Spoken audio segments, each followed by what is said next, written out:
relacionadas ao nosso universo, né? Deixa eu ver o que é esse barulho, se alguém quer chegar, não. Eu comparo o tamanho do nosso planeta com os outros, tá certo? Com o Sol, né? Pondo tudo em escala. Deixa eu pôr isso daqui para aparecer. Então eu comento essas coisas aqui. Mas aí eu vou fazer uma gravaçãozinha à parte, e aí já vai servir como teste lá do YouTube, tá certo? A questão nossa, em particular, é só isso, não é diretamente relacionado à gravitação, né? Diretamente não, mas é muito relacionado, claro. Esse daqui é o nosso planeta, e a gente vive numa camadinha muito pequena aqui, certo? Então a gente tem que tomar cuidado com ele, né? Tomar muito cuidado com ele, porque é a nossa casa, né? Nossa casa a gente tem que limpar, tem que tratar, certo? Bom, mas vamos lá, vamos finalmente então para as leis de Kepler, tá certo? Hoje a gente começa um pouco mais quantitativo, né? Então, como eu falei para vocês, o Kepler foi aluno do Tycho Brahe, certo? E o Tycho Brahe foi aquele camarada que seguia e usava os equipamentos de luneta, essas coisas, certo? Deixa eu marcar o nome dele aqui. Quem quer chegar?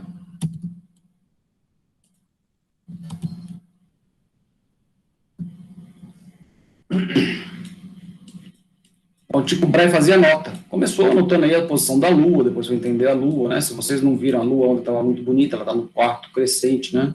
Hoje ela vai estar um pouquinho maior, depois um pouquinho maior, até chegar na Lua cheia, como eu mostrei para vocês. E um desses alunos do Tycho Brahe era o Johannes Kepler. Certo? Ficava lá observando e tomando nota, certo? E aí o Tycho Brahe morreu e o Kepler continuou o trabalho e conseguiu escrever essas 3 leis, certo? Essas leis, o que elas têm de especial? Bom, primeiro, elas são todas empíricas. Empíricas quer dizer o que vieram de observações. Se vem de observação, não tem o que discutir. Tá? A gente fica discutindo muito hoje em dia, tem uma palavra aí que virou meio carne de pescoço, né? Aquela coisa meio difícil de mastigar às vezes, tá certo? Que é a ciência, a ciência, a ciência. A ciência é fantástica, assim, mas a ciência está aí para explicar o que acontece, né? O que a gente vê, o que está todos os dias, né? Certo? Não é mais ninguém chegando, não. A gente não consegue mudar a realidade. A gente pode explicar de uma forma errada, como se explicava antes o fato do Sol nascer ali, no que a gente chama de leste. Se você colocar no oeste, a gente achava que o Sol estava dando a volta em torno da gente. Né? Então, não é ciência, se você entender como a ciência, como a explicação, ou a busca da explicação, a busca da verdade, tudo bem, certo? Isso é bacana. Agora, se você ficar só dizendo por aí que é ciência, cada um faz ciência do seu jeito, aí começa a ficar meio estranho, certo? O Kepler era um cientista de verdade. O cientista de verdade é isso, ele pega os dados e analisa, porque os dados mandam, certo? A natureza manda, aquilo que está acontecendo é a verdade. A gente pode não saber explicar, mas aquilo ali é o que manda. Então, o que o Kepler conseguiu tirar de todas as observações do Tycho Brahe, certo? São essas leis. Elas não são tão óbvias assim de você chegar e concluir isso, quer dizer, o camarada tinha que ser um gênio, esse Kepler, realmente. Por quê? Porque tudo que o Tycho Brahe estava observando era daqui da Terra. Deixa eu ver, acho que tem alguém ali. E a Terra está em movimento, então as observações ficavam comprometidas, né? Fica complicado porque você está observando alguma coisa, um movimento, dentro de um sistema que está se movendo. Ou seja, em termos do argumento de física 1, você não está num referencial inercial. Um referencial inercial é quem está de fora. De fora, vendo esse referencial inercial, quer dizer, inercial já quer dizer isso, ele não tem inércia, então ele está de fora. nós estávamos, né, nós estamos aqui na Terra. Naquele momento que o Tycho Brahe estava fazendo as observações, a Terra estava se movendo. Então, as órbitas ficavam complicadas. São fotos muito bonitas. Hoje em dia, a gente faz isso, né? Tá certo, camarada? Tem alguém com o microfone ligado aí que acho que está atrapalhando.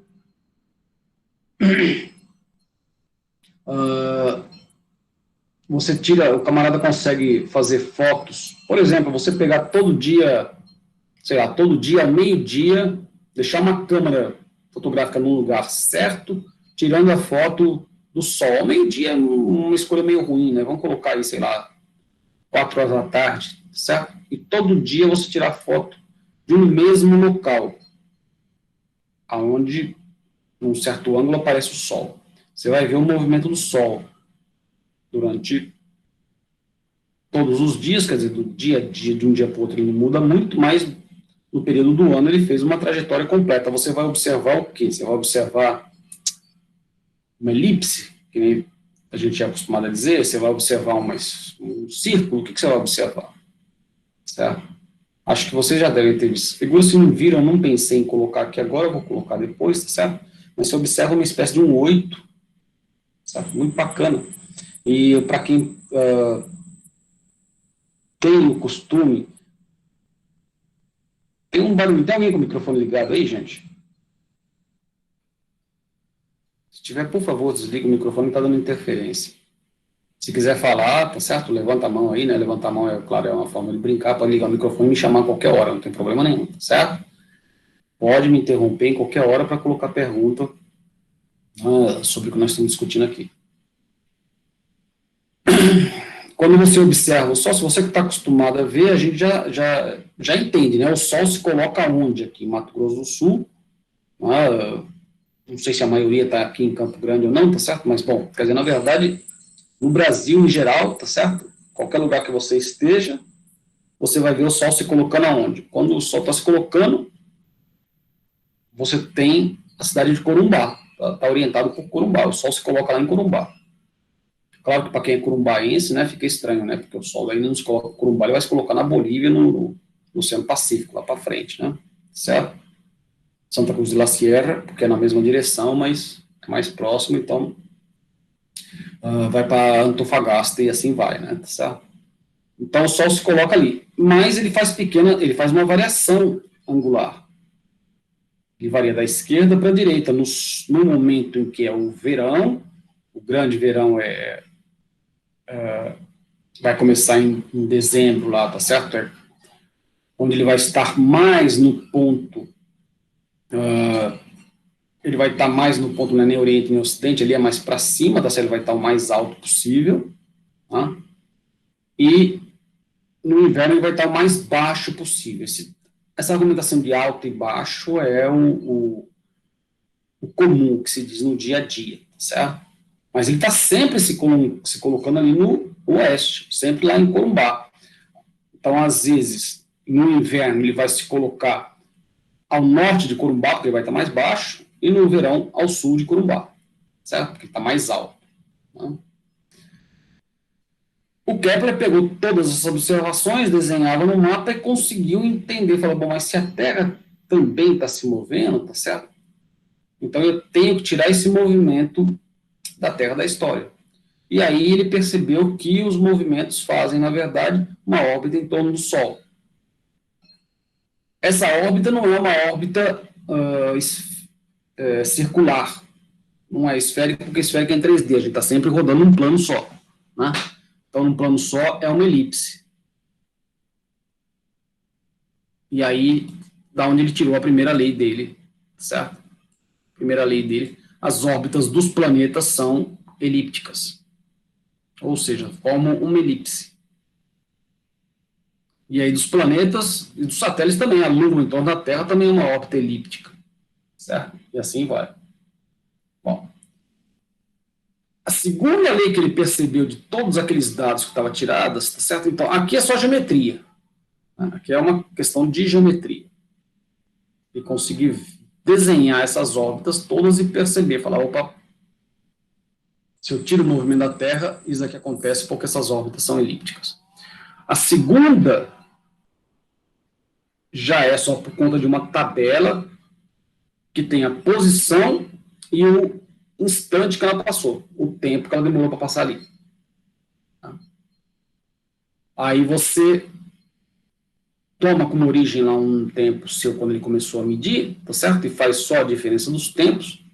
E aí ele percebeu essa segunda lei, que aqui já é bem mais quantitativa, tá certo? A segunda lei me diz o seguinte, que o movimento dos planetas é tal que a área que ele varre, num certo tempo, é constante para tempos iguais. Ou seja, a primeira ele faz uma órbita elíptica, uma elipse é uma coisa assim, nós vamos escrever daqui a pouco, e a segunda, que o tempo que ele demora para percorrer uma certa área aqui é o mesmo tempo que ele demora para percorrer uma outra área lá. Ou seja, se essa elipse aqui fosse uma pizza, o tempo marcaria porções iguais da pizza, em termos de área. A área é a mesma, certo? E a terceira, que é bem mais complexa ainda, certo? Que é bem mais quantitativa, né? É o seguinte, o tempo que ela demora para dar uma volta, o tempo que ela demora para dar uma volta é o período da revolução completa, né, em torno do Sol, porque estou falando de planeta. Então, o tempo que o planeta demora para dar uma volta em torno do Sol, elevado ao quadrado, é proporcional quer dizer o seguinte, é uma constante, né? Uma constante a gente costuma escrever como alfa, ao cubo do semi-eixo da órbita elíptica.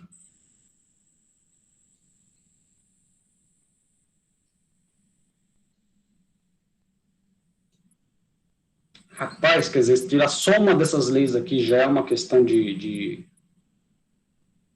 geniosidade completa, tá certo? Tirar 3 leis assim não é para qualquer um, não. Não é para qualquer um, não. E observar, então, que o tempo que demora para dar uma volta proporcional ao cubo, quer dizer, aqui já implica muito mais coisa. Então, aqui já tem várias implicações, né? Já significa que aqueles que estão mais longe demoram mais para completar o seu ano. O ano é a volta em torno do Sol. Então, quanto mais longe o planeta, certo? Mais longe o planeta significa maior esse raio, maior o tempo que ele demora. Tá? Todos fazendo uma órbita elíptica e de tal forma que a área percorrida em tempos iguais é a mesma. Se fosse uma circunferência, isso daí estaria bacana, né? Não tem problema. Vocês estão ouvindo esse chiado ou não? Sou só eu que estou ouvindo? Professor, eu acho que é um retorno seu aí, porque não tem ninguém com o microfone ligado. Não, então eu estou ouvindo um chiado que eu nunca ouvi antes, tá certo? Vai saber, né? De repente esse computador aqui também está triste. Mas vocês estão ouvindo também ou não? Tá Mais ou incomodando? menos, às vezes dá um som de chiado, sim, da sua voz. Ele vem esse chiado aí, tá certo? Estou ouvindo. Bom, então vamos lá, vamos voltar. Se a órbita fosse uma circunferência perfeita, né? Essa história aí não teria muito problema, né? Só quer dizer que a velocidade é constante, então esse tanto aqui que ele percorre seria igual ao outro tanto no mesmo tempo. Só que ela é elíptica, né? E elíptica não é uma circunferência. A circunferência é um caso específico da elipse. Ou seja, tem duas coisas matemáticas aqui envolvidas, tá certo? Ele só escreveu desse jeito, né? Tá certo? Não conseguiu tirar, não conseguiu avançar mais que isso. Quer dizer, aí realmente eu estou sendo meio injusto querendo cobrar do cara que o cara avançasse mais do que ele já fez. Né? Isso aqui já é monstruoso, tá? Foi o Newton depois que conseguiu pegar essas coisas todas e escrever uma equação que resolve tudo isso daqui. Quer dizer, uma genialidade em cima de uma genialidade. Então, vamos trabalhar um pouquinho com essas 3 leis aqui hoje, certo? Então, as 3 leis de Kepler são representadas aqui. As órbitas são elipses. Uma elipse é uma curva desse jeito aqui. Matematicamente a gente já vai escrever ela já, mas vocês já viram isso também, mas a gente repete elas, certo? Então, uma elipse é, entre aspas, uma generalização de uma circunferência. Uma circunferência é aquele cuja viagem guarda sempre a mesma distância com relação a um ponto. Né? Certo? Essa mesma distância é um raio. Então, isso aqui é uma circunferência. Uma elipse é uma generalização disso daqui. Ela guarda a soma das distâncias com relação a 2 pontos. A soma das distâncias com relação a 2 pontos é sempre a mesma. Mas daqui são chamados de focos. Então, os planetas descrevem elipses, ou seja, onde o Sol está em um dos focos da elipse.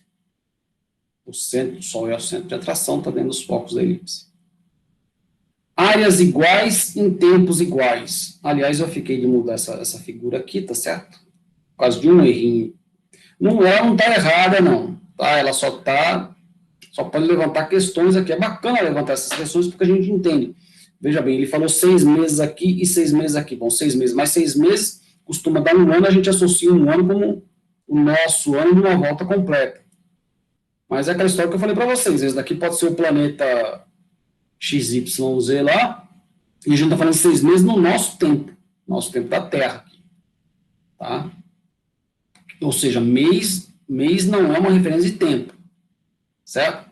Então, para pensar mais correto, aqui você tem que pensar, cadê o meu marcador? Está aqui, ao invés de 6 meses, então, para não levantar esse tipo de questionamento, aqui pode ser 6 horas, 6 dias, certo? Ou um tempo T.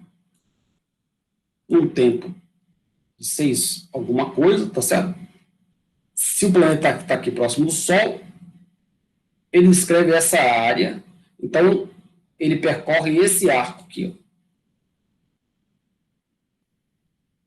Essa aqui é a área que ele percorreu nesse intervalo. Nesse mesmo intervalo, de 6 alguma coisa no tempo T, né? É o mesmo tempo aqui e aqui. Essa área tem que ser igual a essa. Essa é a observação do Kepler, certo? Não tem que ser igual porque eu estou impondo. Quer dizer, ele observou que isso é igual. Se essa área é igual, então esse arco aqui é menor. Por quê? Porque essa distância aqui é bem maior, né? Como a área tem a ver com essa distância aqui, então, se para o mesmo tempo é a mesma área, esse arco tem que ser menor. Ou seja, ele viaja muito mais devagar aqui e muito mais depressa aqui. Pode falar. Professor, a título de curiosidade, como que o Kepler conseguiu observar isso experimentalmente, assim? Então, ele pegou todos os dados do Tycho Brahe, tá certo? E aí foi vendo conta. Pegou essas tabelas de Excel, é claro que não tinha Excel na época, né? Tinha uma tabela lá, estava anotado. Júpiter está aqui nessa posição. Um mês depois do nosso tempo, quer dizer, um mês, tantas horas, tantos segundos, porque mês não conta, tem que ser em horas. Tantas horas depois ele estava em tal lugar. E aí começou a observar que nesse tempo aqui, tá certo? A área dele, calculando a área dele, era a mesma. Né? Ou seja, são muitas e muitas tabelas de cálculo aí fazendo. Né? Então foi mais um experimento matemático em si, né? Um experimento, uma observação, né? Não é um experimento porque ele não podia experimentar nada, né? Sim, é uma observação.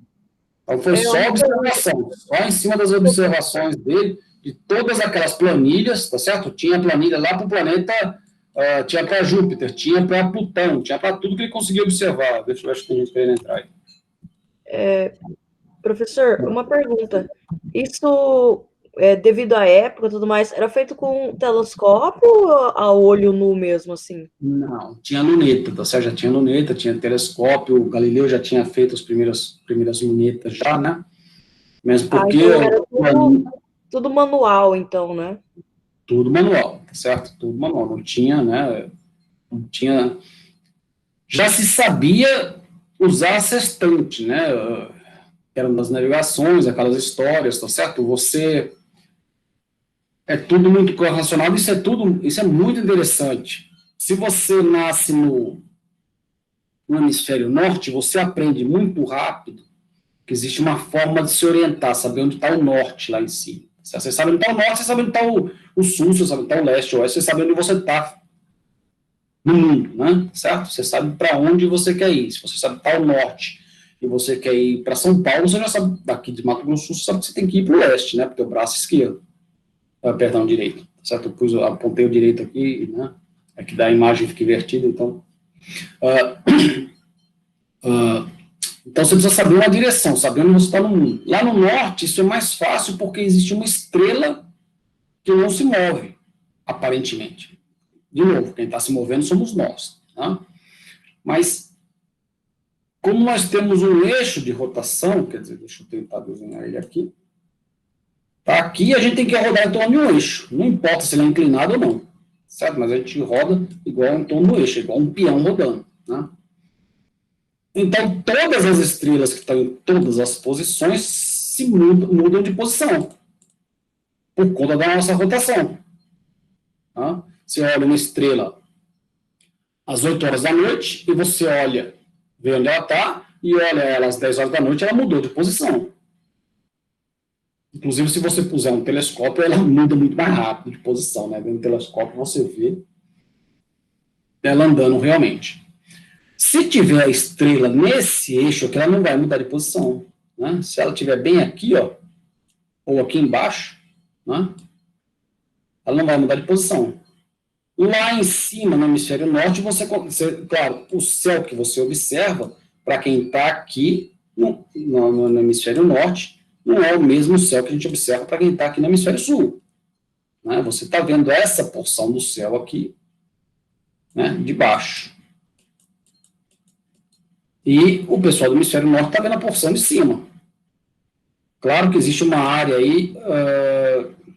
deixa eu só mudar a cor aqui. Claro que existe uma área que é a mesma, que a gente consegue observar igual, né? Porque a gente vê esse plano aqui rodando, tá certo? Então, se existe um overlap aqui, existe uma área comum aqui que a gente observa comum. Mas tem uma parte do céu que só é observada por quem está lá no hemisfério norte, e outra parte que só é observada por quem está no hemisfério sul. Certo? Por exemplo, o Cruzeiro do Sul, quem está muito lá ao norte, no Canadá, essas coisas não observa. Não consegue ver, tá certo? Então é uma alegria para eles viajarem para cá para ver o Cruzeiro do Sul, porque realmente é uma constelação muito bonita, né?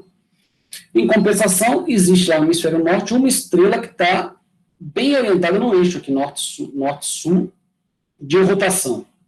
A Terra, a gente vai ver, isso aqui não é o eixo norte-sul, né?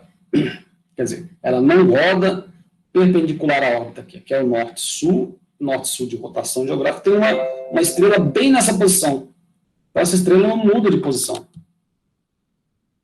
Era bem que queria entrar.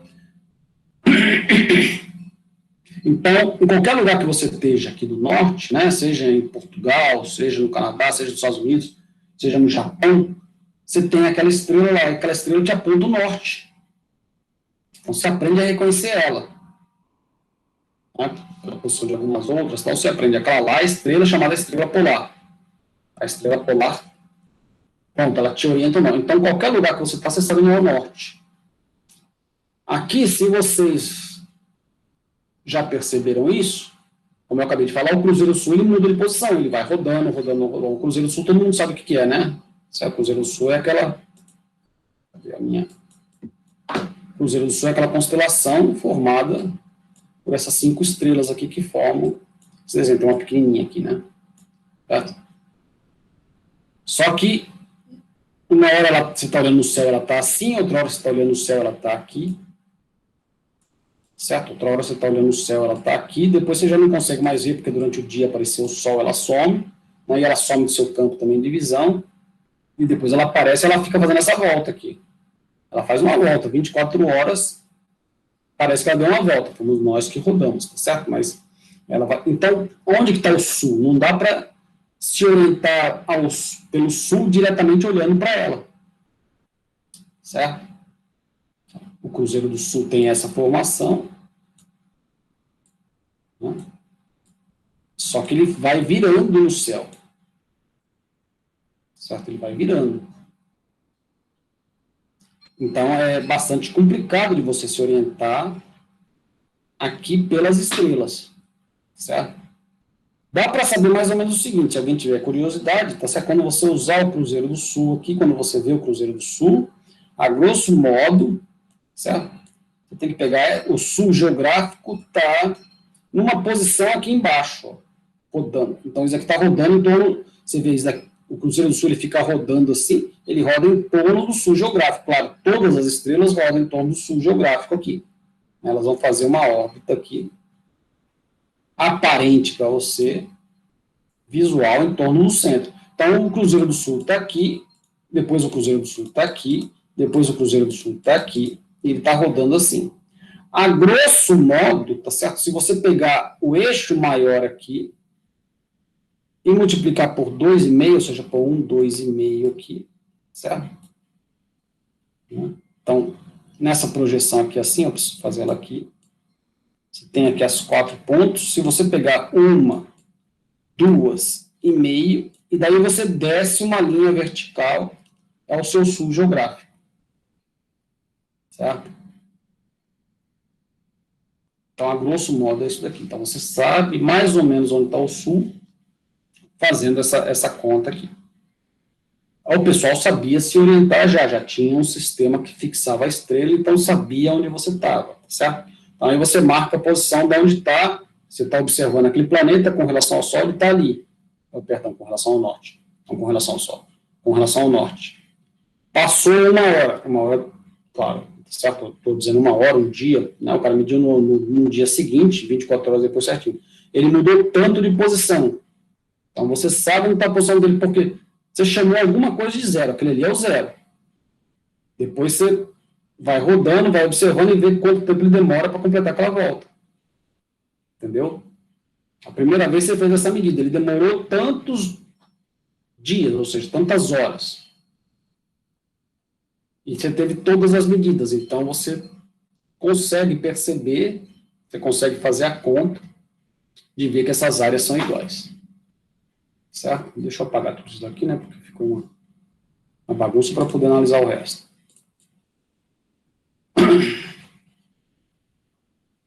Ou seja, são anos e anos e anos de observação, na verdade foram 2 vidas, né, pelo menos 2 vidas aí envolvidas, o cara observando e anotando, quer dizer, não é fácil, não é um trabalho realmente gigante, tá certo?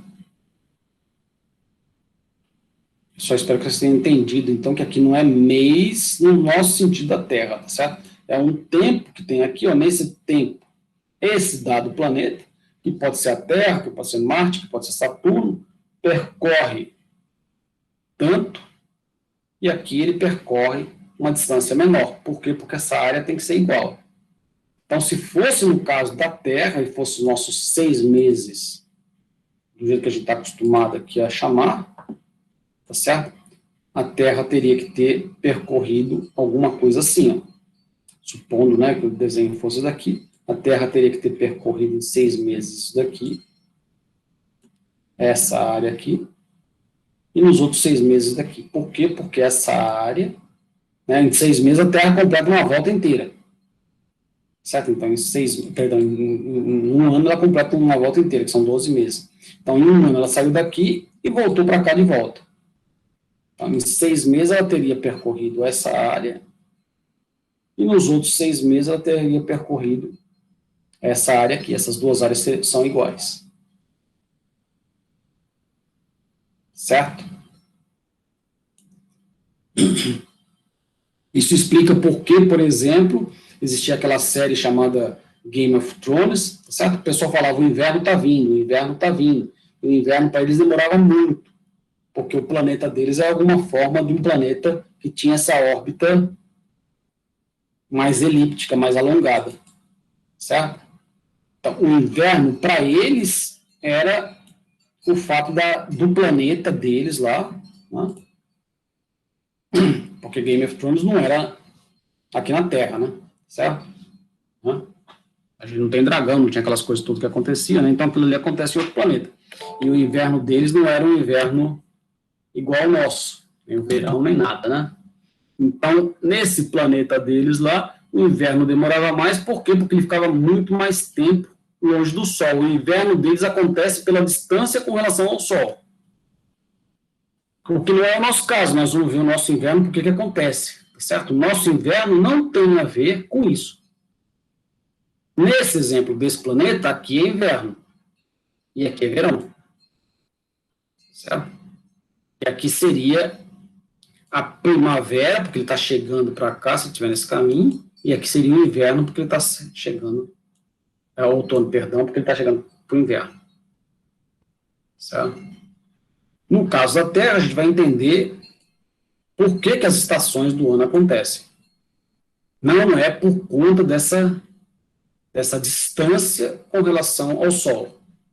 Tá? A distância com relação ao Sol, no caso da Terra, não é a responsável pelas estações do ano. Isso vai ficar claro logo, logo. Ou espero que fique claro, né? Se não ficar claro, a gente... Deixa eu apagar. Então, essa daqui é a segunda lei do Kepler, certo? E a terceira lei, que aí é a parte matemática mais difícil ainda, certo?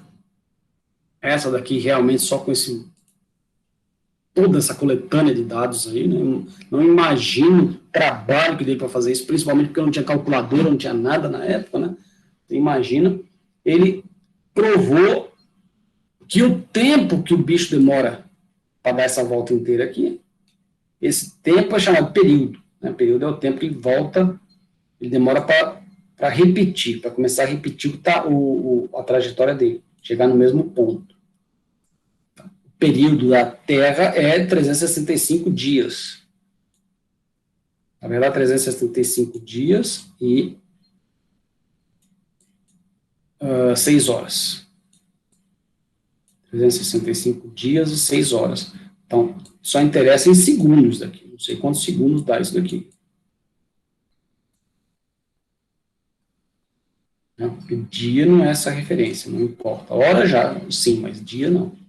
Certo? Quanto é que dá isso daqui? Vamos fazer essa continha. 365 dias. Oh, cadê o negócio aqui? Não escreveu certo.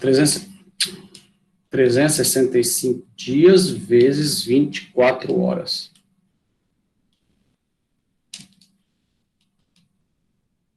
Vezes 24 horas. Mais 8 mil. Então, isso aqui me dá. O ano nosso é 8.760 mais 6 horas. 8.766 horas. Horas é igual ao minuto, igual ao segundo, aí não importa, né? Certo? Esse é o tempo que a gente demora para dar uma volta em torno do Sol. Amanhã é aniversário da cidade, então amanhã está completando mais uma volta em torno do Sol, chegar no mesmo ponto que a gente estava quando a cidade foi inaugurada. Só isso que significa. No espaço, nós não estamos no mesmo lugar. Só em torno do Sol, só com relação ao Sol. Mas como o Sol está viajando no universo, nós também estamos viajando no universo, então a gente está bem longe do mesmo ponto no espaço. Tá? Porque tem a translação do Sol. O Sol está andando, está viajando em torno da galáxia. Certo? O nosso ano é o tempo que a gente demora para dar uma volta em torno do Sol. O ano do Sol é o tempo que ele demora para dar uma volta em torno da galáxia. Que demora muito mais horas do que essa daí para nós. Tá? Então, as contas do camarada, quer dizer, essas contas são realmente pesadas, né? Ele descobriu que esse tempo elevado ao quadrado é proporcional a essa distância elevada ao cubo. Rapaz, aí essa daí realmente foi pesada, né? E isso vale para todos os planetas. Certo? Vale para todos os planetas. Então, essas são as 3 leis dele. Certo? Essas são as 3 leis dele. A gente vai só bater um pouquinho em cima delas. Depois a gente vai... Vamos caminhar aqui. Vamos estudar cada uma delas um pouquinho mais em detalhe. Apesar que eu já falei bastante, mas vamos lá. Então, a primeira lei é essa daqui. Essa daqui é uma elipse. Certo? Uma elipse é uma curva que tem essas duas posições chamadas foco, né? Certo? No caso desses dois focos serem coincidentes, a gente tem uma circunferência. Certo? Quando os dois focos são coincidentes, você tem uma circunferência. Significa o quê? Que essa distância aqui é a mesma o tempo todo. No caso da elipse, não. O que acontece é que essa distância, mas essa distância é constante o tempo todo. Certo? Então, essa é a equação da generalização da circunferência. Qualquer lugar isso vale. Tá? E foi isso que ele percebeu. No nosso caso, em particular, do sistema solar, da Terra, pelo menos, certo? Não do sistema solar, porque tem planeta. Está um pouco diferenciado com relação a isso. Para a Terra, o Sol ele é tão grande, que ele ocupa os dois focos da elipse, certo? Então, o Sol está, na verdade, aqui, ó. Não é nem bem assim, porque os focos não estão separados, não. Os dois focos estão bem aqui no centro.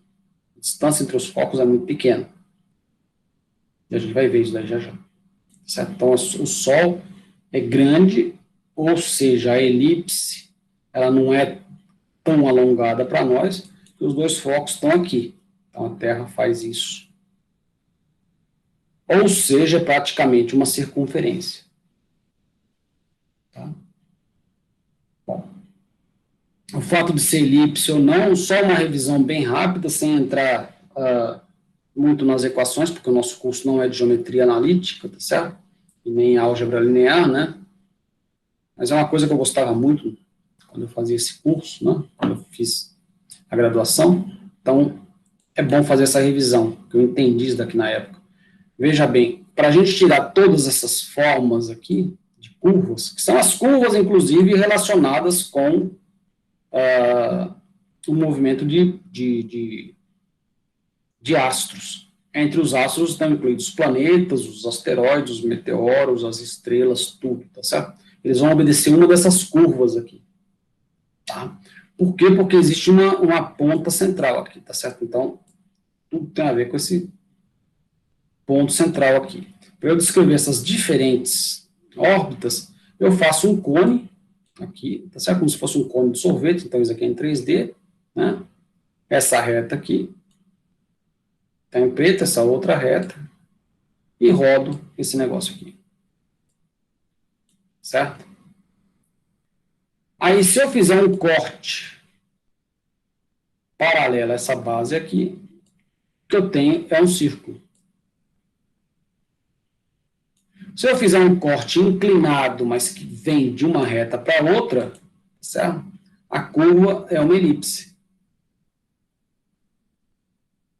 Se eu fizer um corte de uma outra aqui, paralela com essa daqui, ó, certo? Então, essa daqui é paralela com esse plano aqui. Eu tenho uma parábola, porque ela vai daqui. E quando ela vai encontrar essa outra aqui lá no infinito? Elas vão sempre juntas. E se eu fizer um corte nesse meu sorvete aí, começando aqui, mas mais inclinado do que essa reta aqui, certo? Então eu chamo de uma hipérbole. Ele vai abrindo aqui e só se distanciando cada vez mais. Certo? Então, quer dizer, eu pegando a minha folha de papel aqui, tá certo? O meu espaço, traço uma reta, né? E roda essa reta aqui. Tudo isso aí matematicamente significa alguma coisa que não é difícil da gente imaginar, da gente escrever, certo?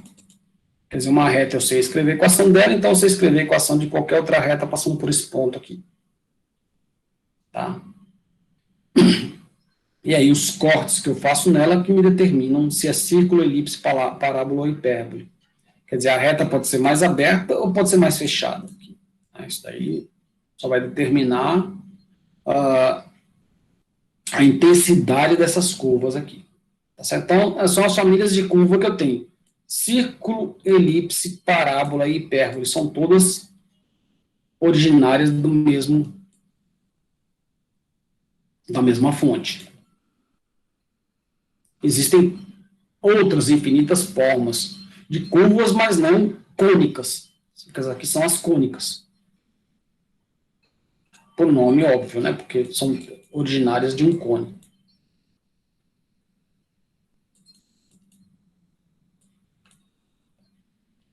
Certo? Então, as equações delas é que a gente escreve rapidinho aqui. Círculo a gente já sabe como que é, né? x2 mais y2 igual a r2. Elipse, x2 sobre a2 mais y2 sobre b2 igual a uma constante. Parábola, x2 é igual a y2. Hipérbole, x2 sobre a2 menos y2 sobre b2 igual a uma constante. Tá tudo escrito nas próximas transparências aí, tá certo? Tá? Mas é só para a gente poder visualizar de uma forma mais um pouquinho diferente da outra, talvez de uma forma mais bacana não, certo? Os astros, então, eles escrevem uma dessas órbitas, em torno do que? Em torno de um centro de atração. Aqui no caso, para nós, se a gente estiver falando de planetas e tudo, é o Sol. Se for a Lua, aqui é a Terra, e assim vai, entenderam? Então tem um centro de atração, e ele vai, o que eu tenho de possibilidade em torno desse centro é alguma dessas órbitas aqui. Vamos analisar qual caso é qual caso. Em particular, já vamos deixar claro que essas duas aqui são as que têm energia baixa, ou seja, os meus astros que estão presos, que estão relacionados com esse centro aqui, eles estão presos, não tem energia suficiente para fugir desse centro. Essa daqui é uma que está, obviamente, livre, não tem relação com esse. E essa está no limite das duas. Na verdade, ela é livre, mas é uma livre que vai se lembrar pro resto da vida desse cara. Tá certo? Isso tem, então, a ver com a energia que eles têm. Tá? Eu faço parte de alguns grupos de discussão de física aí, tá certo? Tem muitos alunos que vão lá e ficam fazendo pergunta. E alguém veio um dia e perguntou se um asteroide chegar aqui e bater na Terra, se vai conseguir tirar a Terra da órbita dele em torno do Sol, certo? Ora, isso depende muito, obviamente, do tamanho do asteroide, né? Tá certo? Se for um asteroide extremamente grande, se for uma coisa que vem, então, para ela vir, ela tem que estar nesse sistema, esse asteroide, certo? Então, ele tem que estar livre. Porque o que está preso aqui já está preso e não vai mudar ali a trajetória dele. Então ele tem que estar livre lá, vindo, e vai colidir com a Terra, certo? Ora, é igual a uma bola de bilhar, né? E o sistema de conservação ali é o mesmo. Então, se ele for muito grande, ele tiver uma quantidade de movimento suficiente, ele pode realmente bater na Terra e tirar a Terra da órbita do Sol, mas aí ele ficaria preso. Certo? Ainda existiria a condição, realmente, se a energia dele fosse muito grande, ele bater na Terra e os dois saírem. Poderia sair, sim. Certo? Mas aí a massa dele, como eu falei, a energia dele teria que ser muito grande. Certo? Então, existe uma possibilidade, sim, matemática, real, né? Isso é, bom, não vou dizer que é impossível, mas sim, 13 bilhões de anos até hoje não aconteceu, não vai acontecer tão cedo, né? Certo? Mas matematicamente seria possível vir alguma coisa, teria que ser tão grande quanto a Terra, né, para ser comparável à quantidade de movimento, uma energia muito grande, bater na Terra, tá certo? Colidir com a Terra, ele sairia para cá e a Terra sairia para lá. Quer dizer, ele perderia uma grande parte da energia para a Terra, e a soma das duas energias ainda tinha que ser maior do que a prisão do Sol aqui, certo? É igualzinho uma questão de uma bola de bilhar, realmente. Bom, então, esse o sistema, são esses sistemas, tá certo? A elipse, né, que é a generalização do círculo, a parábola e a hipérbole, é a questão dos focos, certo? Então, a elipse tem os dois focos, né, os dois focos aqui, a parábola só tem um foco, certo? Que está dentro dela, e a elipse, a hipérbole, perdão, o foco dela está mais para próximo aqui, tá certo? Então, essa é a diferença do que são essas. É uma outra forma de ver essas cônicas, de estudar essas coisas. Você estuda essas cônicas de várias formas. Isso aqui, como eu falei, é só revisão, mas não vamos ficar em torno disso, não. É só para a gente poder entender que essas curvas todas a gente pode escrevê-las matematicamente, tá certo? Sem muita invenção. Isso aqui está feito, bastante feito, certo? Não. Mas, assim, quer dizer, como eu falei, né, eu gosto muito desse assunto, então, se alguém tiver dúvida, a gente pode escrever isso daqui, tá certo? As hipérboles, na verdade, tem as linhas que chamam de assíntotas aqui, né? Essa curva vai tentar sempre chegar nessa daqui, certo? A parábola não tem essa assíntota, né? A parábola não vai, ela vai sempre abrindo aqui, abrindo. Então não tem, é um x2, né? Parábola é isso.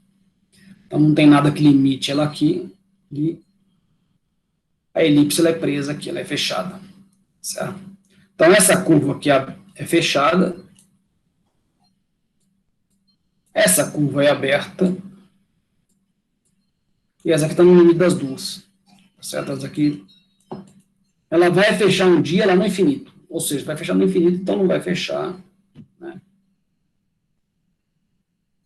Ok? Só de forma matemática, então, da elipse, como eu falei para vocês, certo? Essa é a fórmula da elipse. A fórmula que eu falei é x2 sobre A2 mais y2 sobre B2 igual a 1, quer dizer que ela está no centro, certo? Então, esse ponto aqui, ó, esse é o centro. Senão, aqui vai entrar o H, que está na próxima equação, e o K aqui, certo? Os eixos coordenados estão aqui. Se for o zero, se ela estiver no centro, é essa daqui. Se ela estiver aqui, fora, então aqui é o H e aqui é o K. É a mesma coisa do círculo, né? O círculo é x2 mais y2 igual a uma constante, R2, se estiver na origem. Se não estiver na origem, é x menos a ao quadrado mais y menos b ao quadrado, que está centrado no ponto AB. Certo? Então, a mesma coisa para essa daqui. Essa daqui está centrada em zero aqui, com relação ao y, e centrada nesse ponto A, com relação a x. Tá certo? Então, essa é a equação de uma elipse, x2 sobre A2 mais y2 sobre B2 mais, né? Certo? Significa que a distância entre os focos é uma constante, certo? Uma constante, né? Quer dizer isso, né? Como eu falei, H e K, x menos H ao quadrado, y menos K ao quadrado. Então, se eu trouxer isso para a origem, fica x2 sobre A2 mais y2 sobre B2 igual a 1. Tá? No caso da hipérbole, o que acontece é, ao invés do mais lá, é um sinal de menos aqui. Então, fica x2 sobre A2 menos y2 sobre B2 igual a 1. Certo? E aí, então, você tem essa reta aqui, que ela vai querer aproximar, a curva sempre dessa, e essa reta aqui. Certo? Dada pela relação entre esses dois aqui, B sobre A. Certo? Então, no caso do nosso planeta, quer dizer o seguinte, eu teria o Sol aqui, e um asteroide que está livre, leve solto, ele vai vir para cá um dia, está andando, um dia ele começa a sentir o Sol, ele se sente atraído pelo Sol, aí ele faz essa curva e depois vai embora.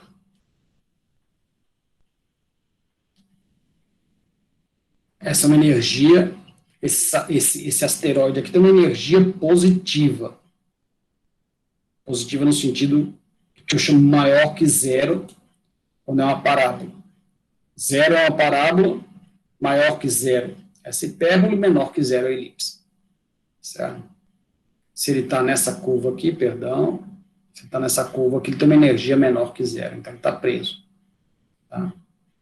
Então, o Sol está aqui. Para o cometa Halley, ele faz isso. Realmente, ele vai longe lá, certo? Mas volta sempre. Quer dizer, ele está preso aqui. Apesar dele ir lá nos confins do universo. Nem do universo não é, né? Nem da nossa galáxia. Ele só vai bem longe e volta. Ele vai bem longe e volta. Se eventualmente ele encontrar com o outro que está viajando aqui, eles podem colidir e sair dessa órbita. Mesma história. Tá? Bom. Então, são as 3 formas de curva que eu tenho. Certo? Elipse, parábola e hipérbole. Tá? Vamos ver aqui uma elipse aqui. Arrumei uma... Tem que sair e voltar.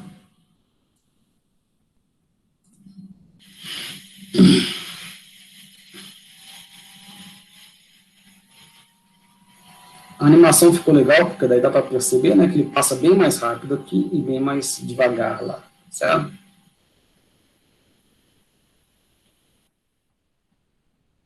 Quer dizer, esse daqui é outro fato que foi observado. Além de ser uma elipse, ele tem esse tipo de velocidade, então ele passa muito mais rápido quando ele está próximo do centro de atração, que é o Sol, e muito mais devagar quando ele está lá longe. Certo? A gente já vai entender por que isso. Né? Kepler fez as observações e depois a gente foi estudar por quê. Certo? Tem a ver com vários estudos que vocês já fizeram lá em Física 1. Em Física 1 vocês já provaram isso sem saber. Certo?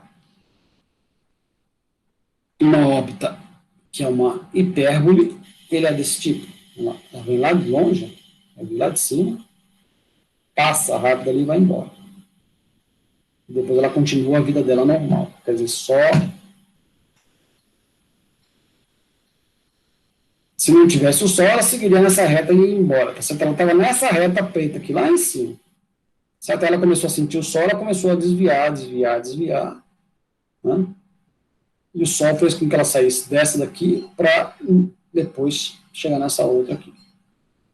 Certo?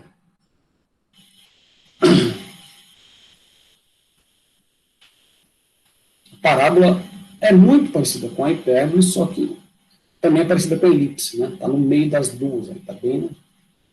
Eu posso, se estiver olhando só aqui, eu posso falar, é uma elipse. Ou também posso falar, bom, é uma hipérbole, né? Eu posso achar que tem uma reta aqui, que é a assíntota dela, certo?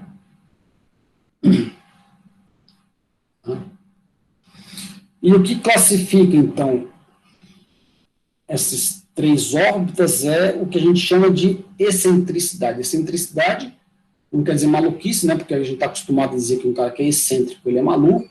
Não, excêntrico é aquilo que está fora do centro, certo? Então, excentricidade é isso, o quão fora do centro você está. A sua excentricidade igual a 0 é de um círculo. Então, uma excentricidade igual a 0 é um círculo. Está aqui, ó. A partir do momento que você vai aumentando a sua excentricidade é sempre maior ou igual a 0. Não existe uma excentricidade negativa. Bom, quer dizer, sei lá, de repente eu tento aqui inventar isso, né? Poderia ser uma órbita imaginária. Mas uma excentricidade 0 é o círculo, e se você vai crescendo, você vai tornando ela mais elíptica. Então, eu estou sempre com ele, o centro aqui, num dos focos. Excentricidade igual a 0 quer dizer que os 2 focos estão aqui. A partir do momento que você vai crescendo a excentricidade, quer dizer que o segundo foco vai saindo de perto aqui. Certo? Então, aqui é 0,3, ó. Dá uma elipse, você vê que uma elipse parece muito um círculo, né? 0,5, a partir do momento que a excentricidade vai ficando grande, ó, a elipse vai ficando mais deformada. A excentricidade é a relação entre o A e o B, certo? A excentricidade igual a 1 é a parábola. E aí você cresceu ela, você vai ter na sua hipérbole. Quando a excentricidade é infinita, o bicho está passando aqui, ó, reta aqui. Eu não consigo desenhar reta aqui.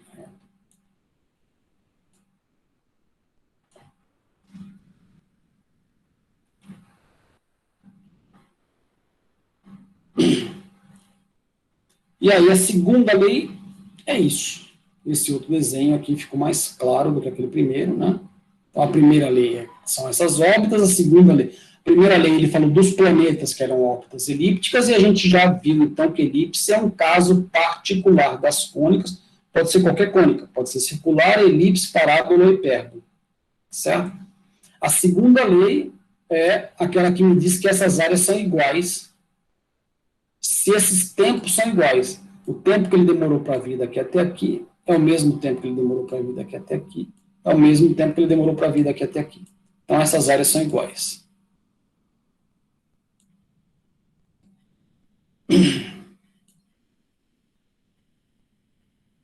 Ou seja, como aqui está muito mais próximo, então o cálculo dessa área aqui, né, vai me dar que esse arco tem que ser maior do que esse.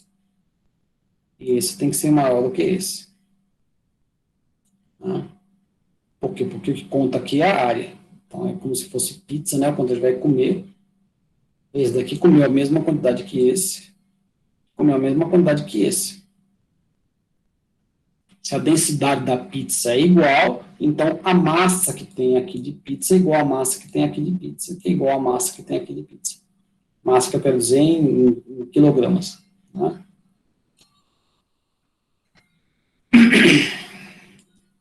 Essa daqui é a segunda lei dele, a segunda observação. Mas aqui nós vamos demonstrar já já. Certo? Então, está aqui mostrado os diferentes desenhos de órbitas. Né? Essa figura aqui ficou bonita. Né? Então, o primeiro planeta Mercúrio, Vênus, Terra, com a nossa Lua aqui, aparecendo, Marte, Júpiter, Saturno, Urano, Mercúrio. Tem até Plutão lá ainda, e o centro de esse cinturão de asteroides que tem aqui, que estão viajando, você vê, eles ficam todos viajando o tempo todo, não colidem entre eles, sabe, não vai, fica só, e um cometa vindo para cá, tá certo? Vai passar lá perto.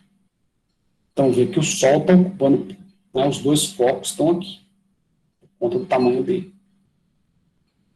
Tá? Só para repetir alguns dados, não, organizar alguns dados nossos, né? Oi, fala, filho. Os planetas ali, eles estão no mesmo plano? Todas as órbitas? Ou é só para a figura mesmo? Eles estão praticamente todos nos mesmos planos. Fora Plutão. Plutão está um pouco mais, não está no plano, não, certo?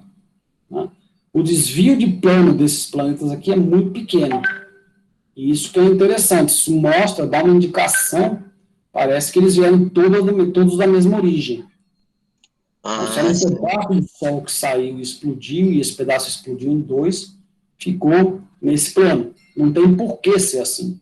Certo? Poderia ser, como você está falando, né, esse asteroide aqui já não está no plano. Certo? Sim.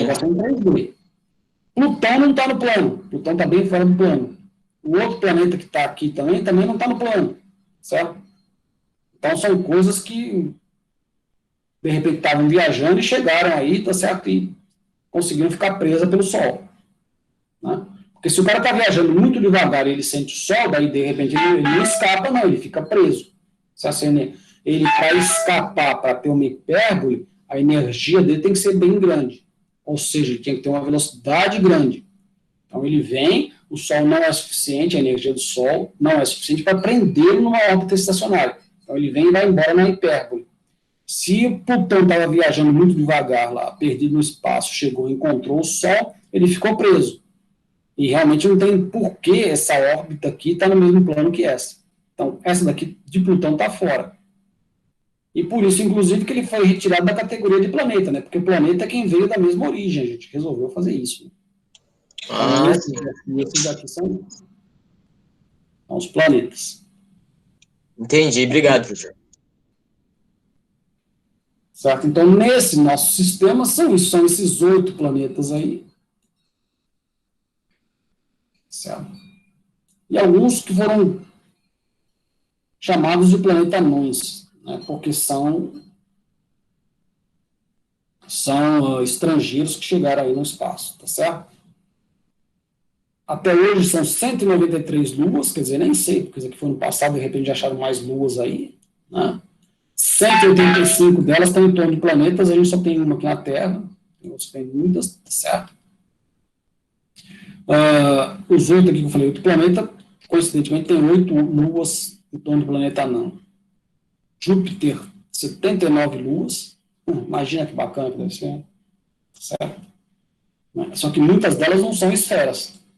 Então, para quem é da teoria da Terra plana, está muito ótimo morar em Júpiter lá, porque prova que tem coisa lá que não é esfera, tá certo? É uns pedaços de pedra tudo deformado. Né? Saturno já tem 60 luas confirmadas, né? E Netuno, 13 luas e uma, quer dizer, não está confirmada, por quê? Porque é aquilo que eu contei para vocês na aula passada. O camarada não vê ela, só que ele vê as outras órbitas, e essas órbitas estão fora do que é matematicamente esperado. Por que essa órbita está fora do que é matematicamente esperado?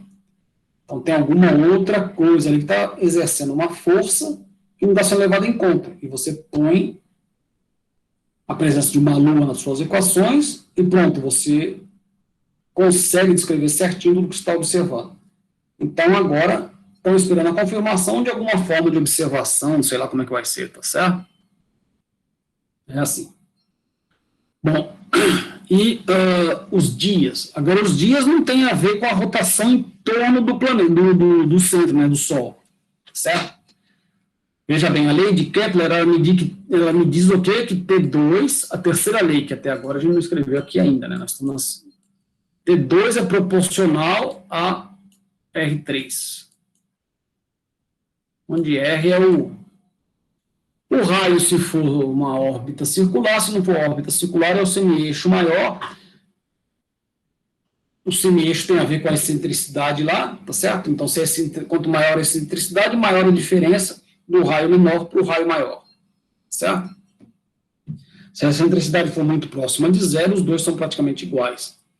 Esse daqui é o ano do planeta.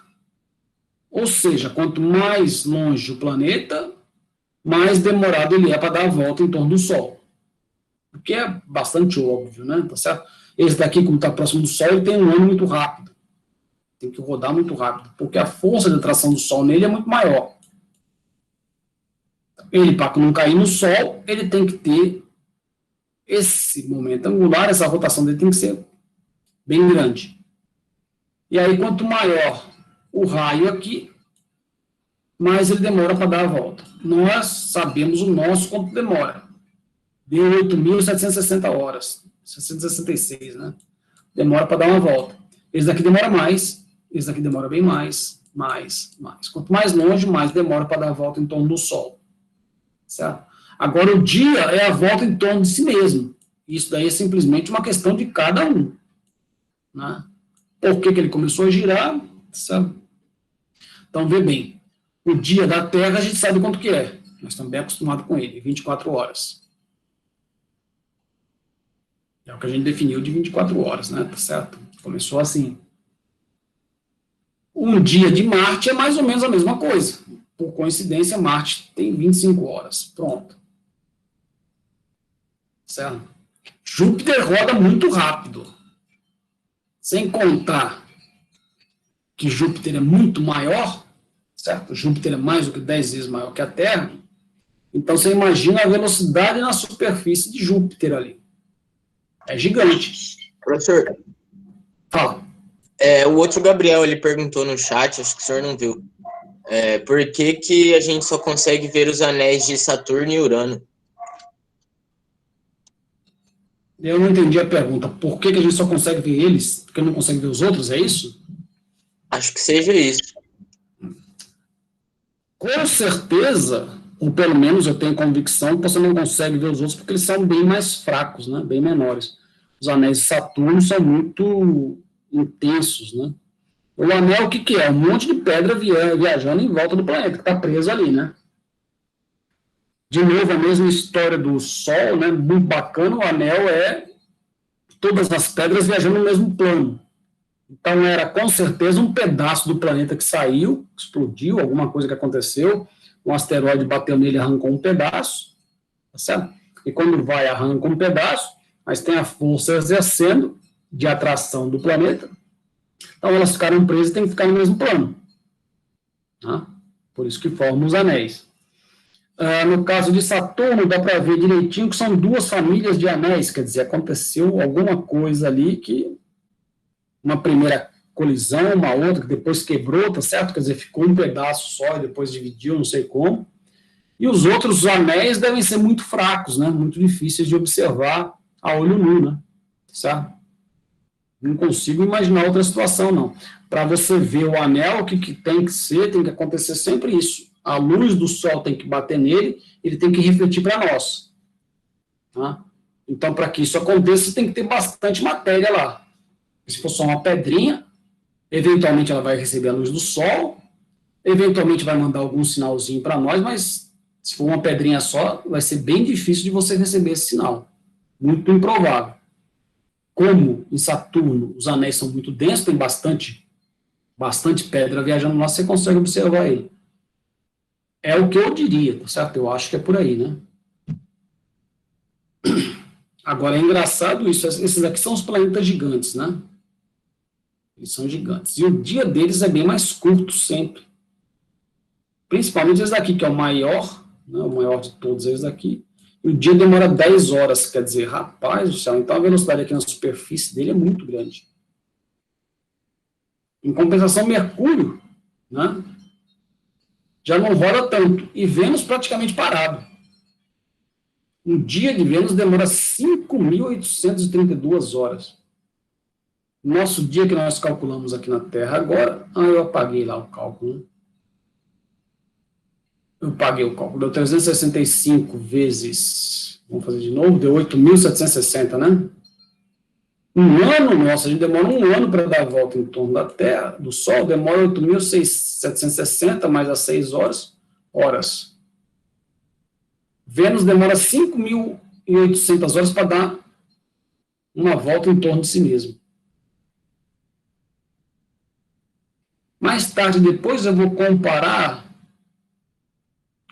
que a gente vai saber calcular quanto que é o ano de Vênus, quanto tempo ele demora para dar uma volta em torno do Sol. E vamos comparar com esse dado aqui.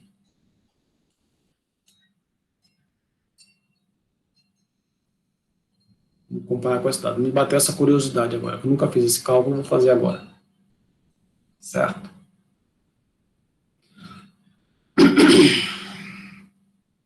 Bom, aí tem muitos mais dados aqui, tá certo? Inclusive do que é a atmosfera de cada um deles, tá certo? Mercúrio, você vê que não tem atmosfera praticamente, ó. Vênus, só tem gás carbônico e nitrogênio. Certo? A Terra, a gente sabe que tem oxigênio e nitrogênio, a grande parte, tem argônio, gás carbônico, algumas outras coisas, mas aqui forma mais de 98% da nossa atmosfera.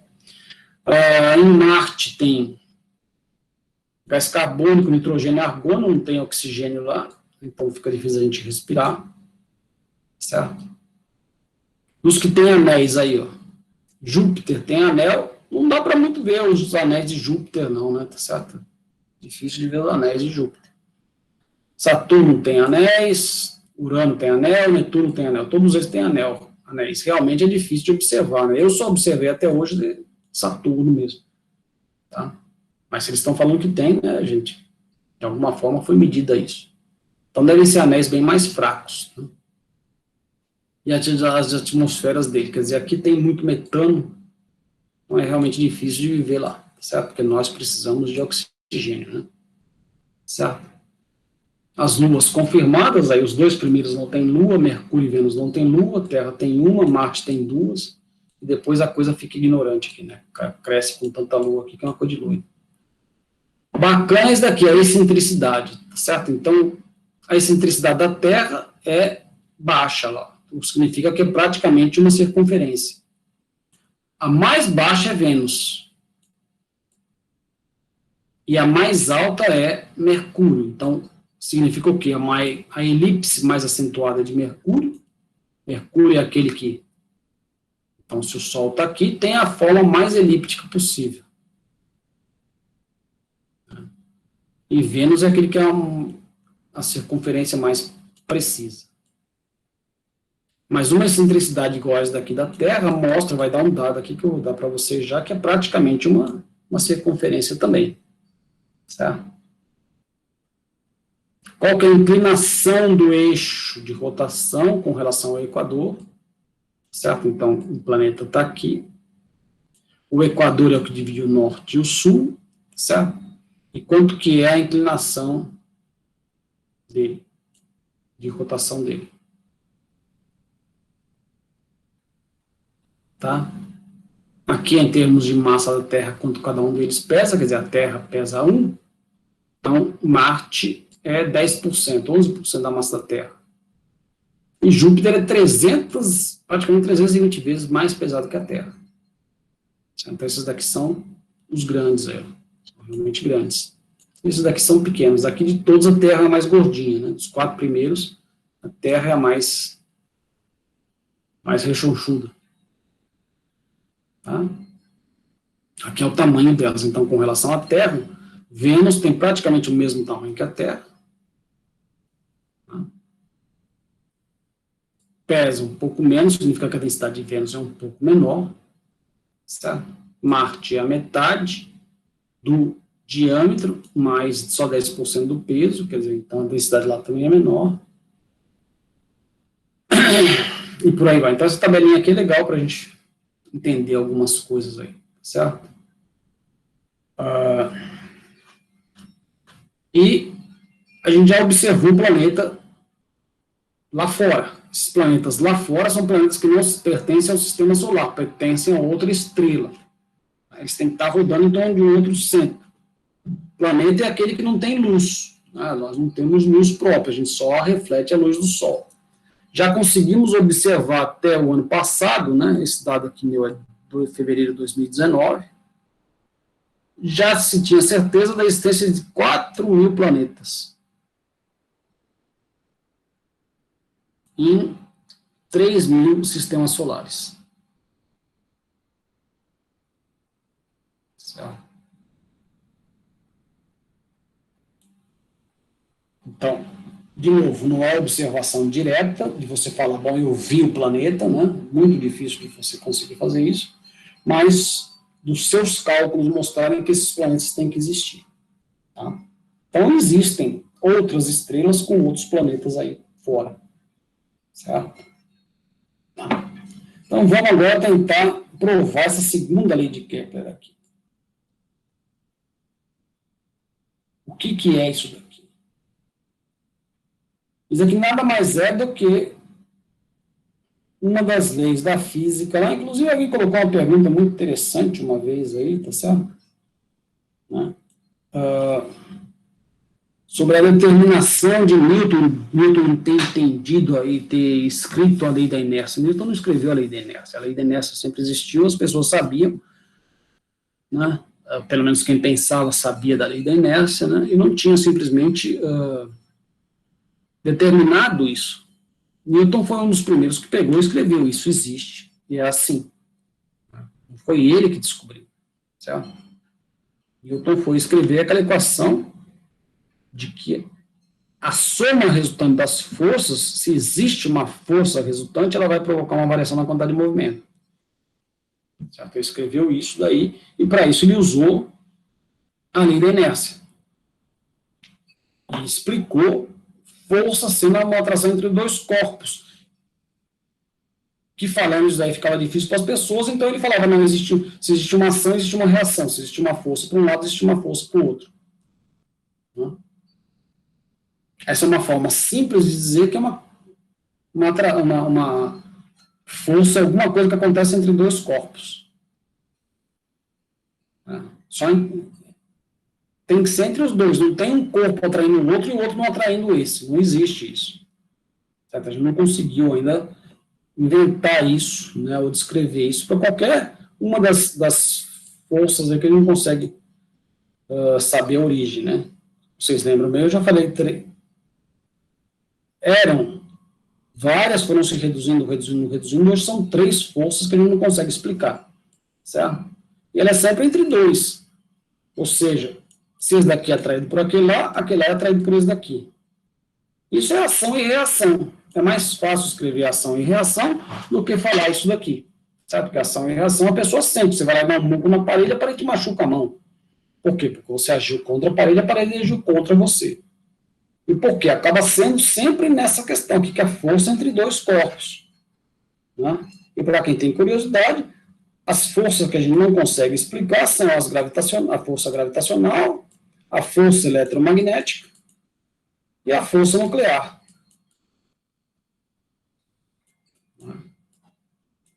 Eu não consigo explicar por que massa atrai massa, massa com massa.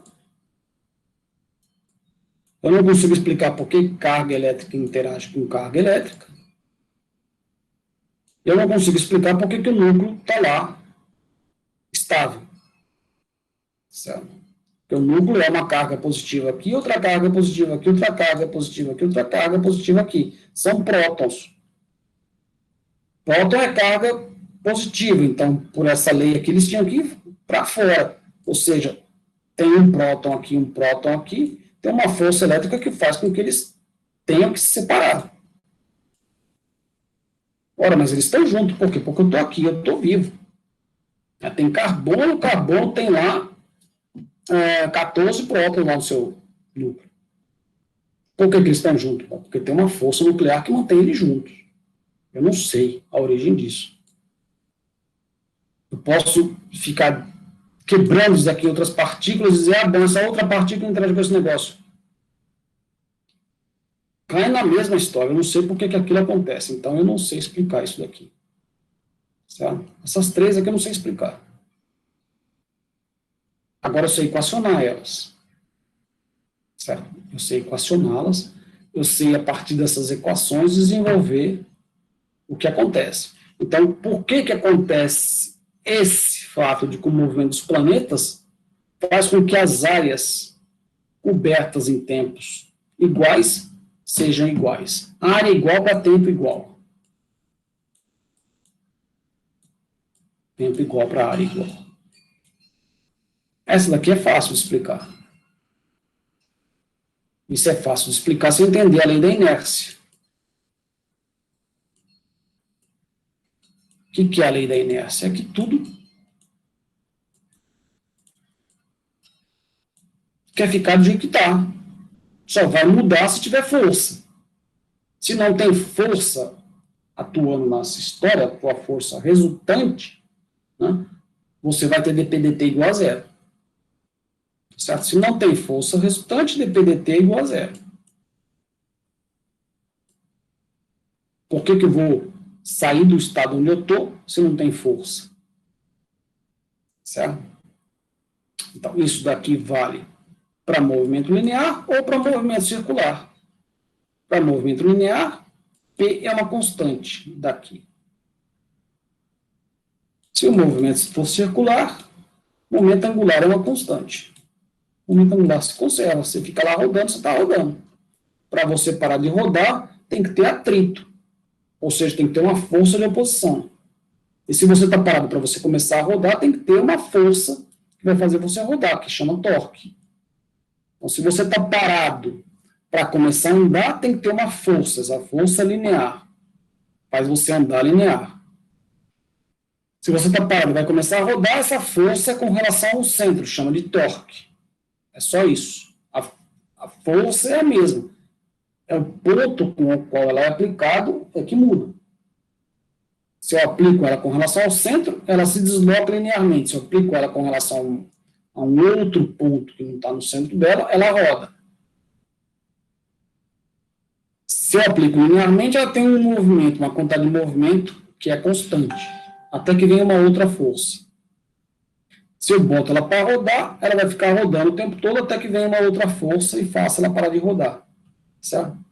Então, essa questão das áreas constantes é simplesmente uma conservação da quantidade de movimento. Certo? Que eu acho que está escrito aqui, ó. Está fácil aqui, ó. Então, aqui é onde está o Sol, ou a minha força, ou o que está acontecendo aqui. Certo? Quanto que é a área que ele escreve aqui, ó? É isso daqui. Ora, essa área é fácil. É R de θ, né, vezes o R,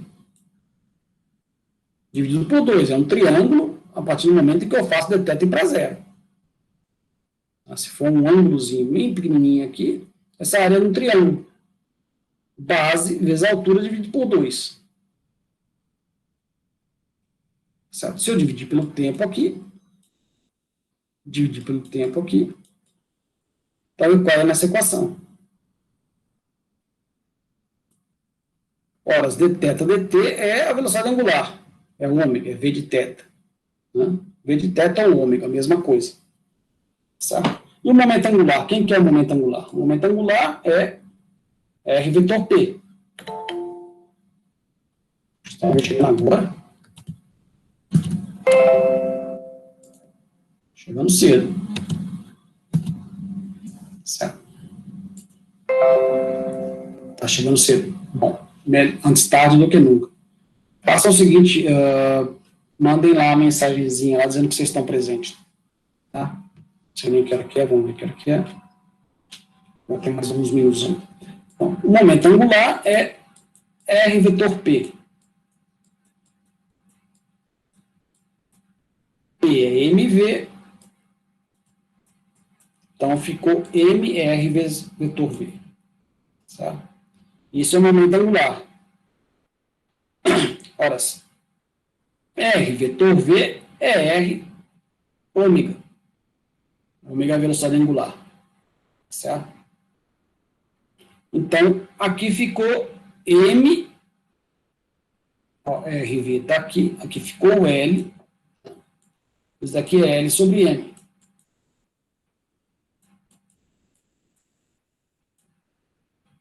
Então, aqui ficou L sobre M. Certo? Ou seja, dA dt é L sobre 2M. Mas aqui é constante. Porque isso aqui se preserva. Então, isso aqui é constante. dA dt é uma constante. Tá certo? dA dt é uma constante.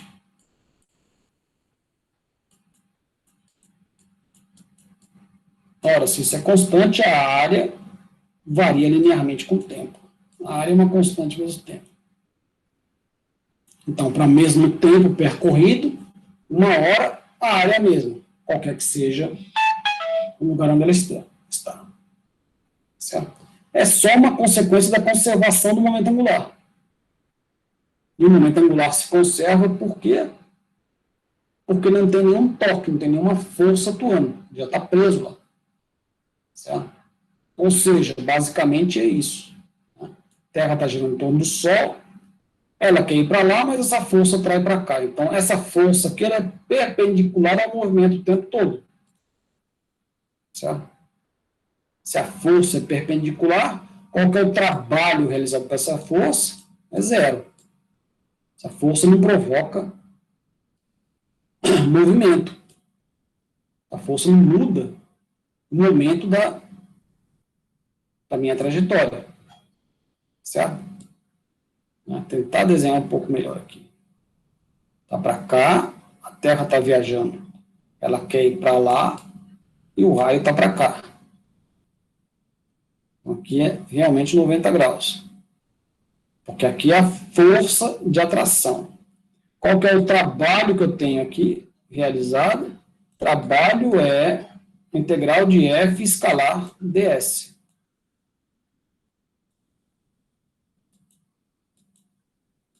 O F está para cá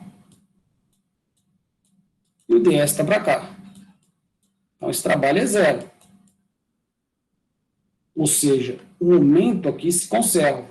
Então, aqui no caso é o momento angular que se conserva. Certo? O momento angular é o tanto que ela dá a volta lá. Como isso daqui se conserva, certo? Eu não sei como é que foi o curso de Física 1 de vocês, mas essa é uma parte bacana do curso de Física 1, mostrar a conservação do momento angular. igual a conservação de momento linear, né? Só vai acontecer se tiver um torque só se tiver uma força que não é perpendicular, que se tiver uma força numa outra direção, que é a ideia de um asteroide vindo bater na Terra aqui. Ele vai bater aqui, vai ter uma componente, vai tirar ela do movimento dela. Mas se não, por conta da força de atração aqui, não tem jeito, não tem torque. Então, o momento angular se conserva, a variação da área com o tempo é uma constante. Que é a segunda lei que ele observou. Ele só observou, então, que o momento angular se conserva. Certo? Bacana isso. Bom, então eu acho que... Bom, vamos falar mais um pouquinho, sabe, porque vocês chegaram bem atrasados, né? Certo? Então deixa eu só falar disso daqui, para não ficar atrasado. Tá? A terceira lei. A terceira lei de Kepler, tá certo? É aquela que me diz, então, que o tempo que ele demora para dar uma volta é proporcional. Eu vou pôr aqui ao raio ao cubo, mas a gente sabe que se for uma órbita elíptica é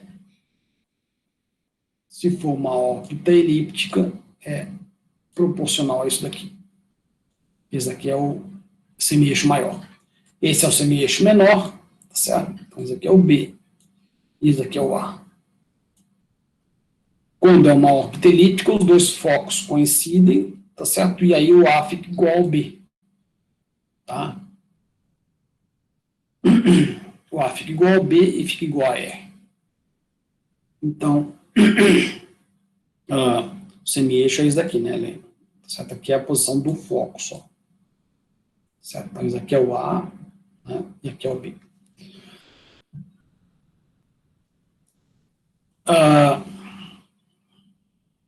Dá uma olhadinha nos dados aí que a gente tem, tá certo? Aqui é de Mercúrio, o raio de Mercúrio sobre o tempo que ele demora para dar uma volta, medido, o raio de Vênus, dividido pelo tempo que demora para dar uma volta, da Terra, de Marte, Júpiter, Saturno, Netuno, inclusive Plutão lá, tá certo? Inclusive Plutão. Certo? Esses dados experimentais estão aqui nessa reta, não tenho que discutir isso, né? Certo? Então, isso é uma certeza, tá? Uma certeza. Olha os números como é que dão, tá certo? Aí alguém vai falar, bom, mas dá um errinho aqui. Não, isso daqui não é erro, certo? Quem consegue me explicar por que acontece essa pequena variação aqui?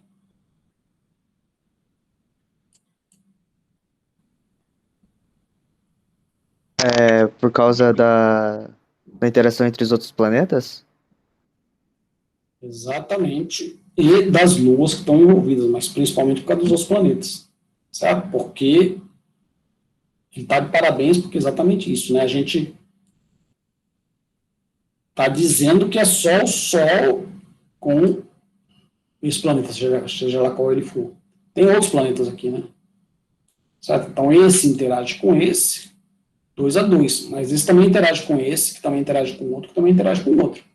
Certo? Então, é claro que provoca essas pequenas correções aqui. Mas como são interações bem menores, elas são bem menores que 1% de variação ali. Então, não é erro experimental, é variação por conta da interação dos outros planetas. Certo? Parabéns. Tá? Então, acontece essas variações aí. Não está fora da medida. Se você colocar os outros planetas realmente, você cai para isso daqui. O que acontece é que a gente não consegue resolver matematicamente, de forma analítica, esse problema aqui, ó. Sol, a Terra e, sei lá, Júpiter. Porque a equação de Newton que a gente vai ver, tá certo? É desse com esse. Mas também está acontecendo desse com esse. E também está acontecendo desse com esse. Então, a equação tem que ser uma equação aqui chamada de 3 corpos. E essa equação aqui já está provado que não tem solução analítica, eu não consigo resolver isso.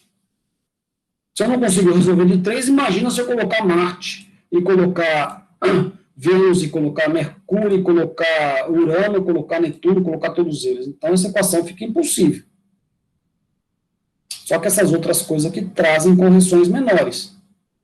Hoje, matematicamente, a gente consegue fazer isso, porque você coloca no computador e deixa o computador se virar. Certo? Demora lá um tempão, mas ele tira dados para você. Antigamente não tinha isso, né? A gente tinha que fazer tudo na mão. Aliás, eu prometi um filme para vocês, tá certo? E esqueci. Vou colocar no WhatsApp, vou colocar hoje à noite, tá certo? Na aula. Aí eu coloco para vocês o nome do livro, onde estavam tentando, a NASA estava construindo o centro lá, para fazer todo o esforço para mandar o homem para a Lua. Na nossa história recente da humanidade, teve essa guerra, entre aspas, para ganhar o espaço, né? Certo? E era a Rússia e a União Soviética, né? Brigando muito. Vocês já devem ter ouvido falar disso, certo? E o objetivo era ver quem ia conquistar o espaço primeiro, porque a gente queria mandar alguém lá para fora. Os russos foram os primeiros a conseguir colocar um homem em torno da Terra, viajando no espaço livre. O primeiro homem que viajou para fora, que ficou lá, chamava porque ele morreu, né? Yuri Gagarin. Eles mandaram o camarada numa nave, ele deu várias voltas em torno da Terra e depois voltou para cá e vivo. Antes disso, eles tentaram mandar alguns animais, né? Mandaram uma cadela chamada Laika. A Laika, infelizmente, morreu. Chegou morta, questão de pressão de oxigênio, tá certo? Faltou alguma coisa lá para ela, e eles foram consertando, até que mandaram um animal vivo, veio um animal vivo, depois mandaram um ser humano, tá certo? E aí, então eles venceram a primeira batalha, e a segunda batalha era ver quem ia conseguir pousar na Lua primeiro. Os americanos focaram muito em cima disso, e era necessário cálculos absurdos, né, certo? Porque tem esse problema de 3 corpos, né? A Lua é atraída pela Terra, mas também tem a atração do Sol, né? Porque a Lua, como eu falei para vocês, ela não faz essa órbita aqui a Terra, a Lua não faz essa órbita bonitinha aqui assim. A Terra está aqui, a Lua faz uma órbita assim, ó, oscilando aqui por causa do Sol. E ainda você tem que pegar e mandar a sua nave daqui, sair para conseguir juntar lá, era muita conta, e não tinha computador na época, certo? Não tinha que fazer as contas à mão, literalmente à mão. Então, esse filme, que eu não sei se alguns de vocês assistiram, tá certo? É sobre algumas mulheres que fizeram isso, tá certo? Foram pessoas fundamentais para o homem chegar à Lua. Tá? Você imagina, isso aí era a década de 60, certo? As mulheres tinham conseguido há pouco tempo o direito de votar. Né? A mulher não podia votar antigamente, tá certo? Tá? Eram tirados esses direitos, quer dizer, não eram tirados, não tinha sido dado esses direitos para elas, tinham brigado muito tempo, tinham conseguido recentemente o direito de votar. Então, mulher não era tratada com igualdade. Não tinha direito a fazer faculdade, era um negócio complicado, tá certo? Aí elas conseguiram começar a ter esses direitos de ir para a universidade, fazer tudo igual. As mulheres brancas. Né? Negro é muito mais difícil, tá certo? E esse filme é muito bacana porque, além de serem mulheres, eram negras, tá certo? Foram fundamentais para fazer isso, tá certo? Foram fundamentais. Então, existem algumas histórias ali, todas elas reais, e realmente o filme acaba sendo emocionante, tá certo? E recentemente aconteceu de fazerem, foi esse ano agora, fizeram uma homenagem a uma dessas mulheres que estavam lá, E eu gosto muito desse assunto porque eu trabalhei com esse livro que essa pessoa escreveu, tá certo? É Fortran. Fortran é cálculo numérico, né? Fortran é uma linguagem matemática feita para fazer cálculo, tá certo?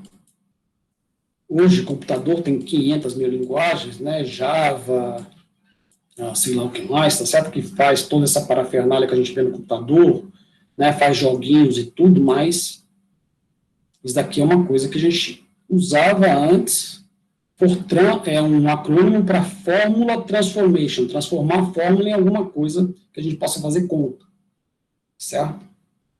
E essas mulheres já tinham preconceito por ser mulheres, tinham preconceito redobrado, triplicado por serem negras. Em 1960, nos Estados Unidos, a situação era muito feia, né? Certo? Não podiam usar o mesmo banheiro, você imagina, tá certo? A complicação. Não podiam sentar no ônibus no mesmo lugar, né? E elas que foram fundamentais. E é a época que a primeira mulher negra conseguiu se formar como engenheira espacial. Quer dizer, não era uma pessoa comum, era uma outra genialidade. E o ano passado renomearam o centro de Houston, que era onde saía todos esses cálculos, todo o controle das naves espaciais, renomearam e fizeram uma homenagem para ela. Então é um negócio muito bacana, tá certo? Eu não me lembro o nome do filme direito, mas eu vou passar para vocês porque vale muito a pena ver, certo? Vale muito a pena. Principalmente para quem, né, tem tudo a ver com isso daqui, que gosta dessas coisas. E aí depois eu vou também passar um documentário atual de como se faz para acoplar a nave, né?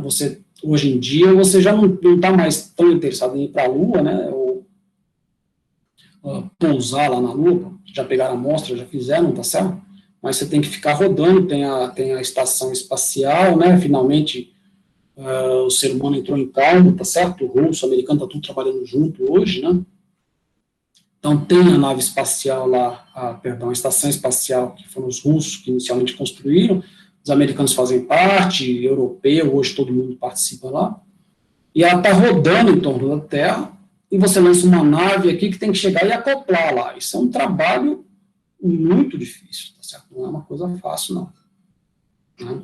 Tem um documentário mostrando isso daí também, né? Também vou botar o nome aí para vocês. São vários documentários, alguns deles, né, as coisas acontecem mais rápidas, outros acontecem mais devagar, certo? Mas é uma parte que mostra a nossa evolução, sei lá, nos últimos 50 anos, assim, 60 anos, gigantesca, isso é muito bacana, certo? Ou pelo menos eu gosto muito, né? Tá ok? Bom, vamos parar por aqui então, certo? Porque já está começando a ficar tarde, imagino que vocês já devem ter outros horários, tá certo? E já falamos bastante, tá bom? Alguma dúvida, alguma pergunta, algum comentário? Tá todo mundo aí ainda? Não, professor, tranquilo, tudo certo. Mandaram um presente, mandaram escrever aí presente, não? Todo mundo, tá certo? Bom, bacana, tá bom. Tô vendo aqui, Obrigada, professor. Parece que a maioria escreveu.